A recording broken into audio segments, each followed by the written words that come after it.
Bonjour à vous, amis Super Indep, bienvenue dans notre vidéo de la semaine dans laquelle nous allons discuter de la mutuelle. Et donc on va regarder si elle est obligatoire pour un auto-entrepreneur, puisque c'est une question qui nous revient souvent. Alors, on va donc regarder si elle est obligatoire. Je peux tout de suite vous le dire, la réponse est non, mais on va regarder d'autres informations intéressantes autour de la mutuelle. Et puis je vais vous donner quelques recommandations, des choses qui sont bonnes à savoir, notamment autour des contrats Madelin. La mutuelle est-elle obligatoire? Non. Cela étant dit, elle est très fortement recommandée, évidemment.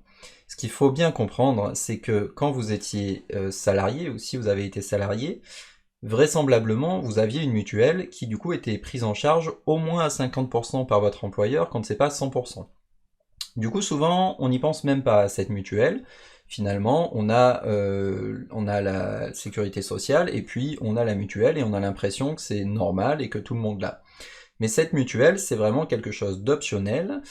Et quand vous êtes auto-entrepreneur, vous n'avez pas d'obligation de la prendre, mais si vous n'en avez pas, ça va être très très douloureux, notamment par exemple pour tout ce qui est soins dentaires ou tout ce qui est optique, donc tout ce qui est pour des lunettes, etc.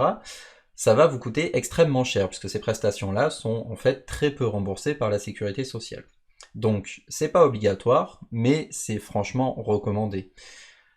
Est-ce qu'on peut être couvert par la CPAM quand on est en activité mixte, c'est-à-dire si on est à la fois salarié et qu'on est encore en auto-entrepreneur? Oui, on peut rester à la caisse primaire d'assurance maladie à partir du moment où on est encore salarié.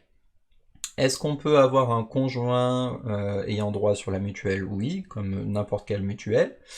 Est-ce que c'est intéressant? Bon, j'espère vous avoir convaincu que oui et que vous ne prendrez pas le risque de ne pas en avoir. Alors après, évidemment, ce qui est intéressant quand vous êtes entrepreneur, auto-entrepreneur, c'est que vous allez vraiment pouvoir choisir la mutuelle qui vous convient. Parce que souvent, quand vous êtes salarié, du coup, on vous l'impose. Alors par exemple, je sais pas, peut-être qu'on va vous donner une mutuelle pour famille nombreuse alors que vous êtes célibataire.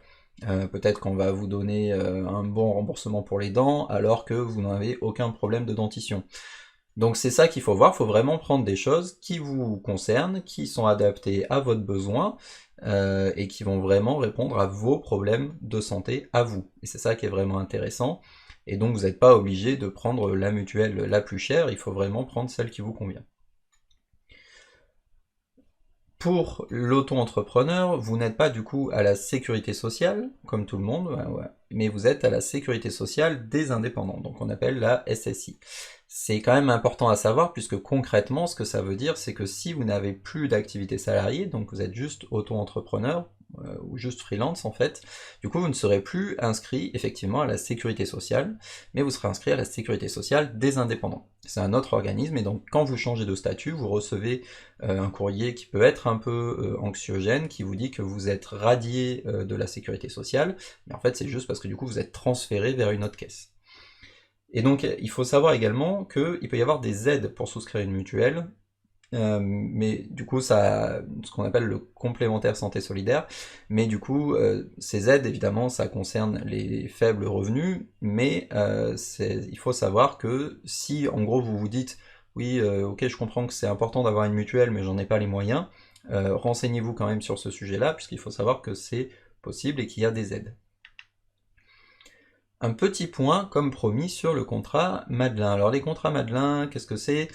Pour faire très très rapide, en gros, c'est des contrats quand vous êtes en freelance, quand vous êtes travailleur non salarié exactement, vous avez la possibilité normalement de déduire une partie de ce que vous investissez dans des complémentaires, notamment des complémentaires santé et des complémentaires retraite. Donc c'est issu d'une loi qui s'appelle la loi Madelin, et du coup, vous pouvez récupérer normalement une partie de ce que vous passez en complémentaire. Il faut savoir que ça, pour les auto-entrepreneurs, c'est pas possible. Comme vous le savez, vous n'avez pas en fait de gestion de frais, vous n'avez pas de remboursement de frais, et vous n'avez pas cette possibilité de profiter de la loi Madelin. Ce que je rajouterais également comme chose importante à savoir, c'est que de la même façon que avoir une mutuelle, c'est très important, ce sera très important pour vous de prévoir un contrat de prévoyance, c'est-à-dire un contrat concrètement en cas d'arrêt de travail prolongé forcé, puisque ça il faut savoir que c'est pas la sécurité sociale qui va s'en occuper. Donc concrètement vous avez un accident qui vous incapacite pendant plusieurs mois, si vous n'avez pas de contrat de prévoyance, ça peut être très difficile de passer le cap. Donc c'est des choses qu'il faut bien anticiper.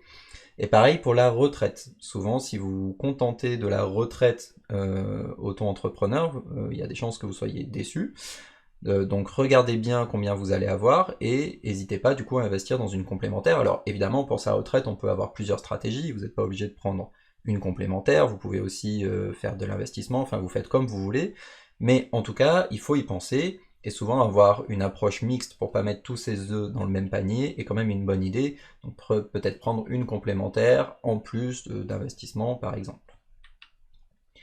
Voilà, c'est tout ce que j'avais à vous dire sur le sujet donc, de la mutuelle pour les auto-entrepreneurs. J'espère que vous aurez bien retenu en tout cas que d'ailleurs que ce soit la mutuelle ou la prévoyance ou la retraite, c'est des choses qui étaient complètement transparentes et gérées pour vous quand vous étiez salarié. Et maintenant que vous êtes auto-entrepreneur, il faut bien sûr vous y intéresser et prendre ça très au sérieux. En cas de questions, comme d'habitude, on est disponible que ce soit sur YouTube ou sur les réseaux sociaux. Moi, j'ai plus qu'à vous dire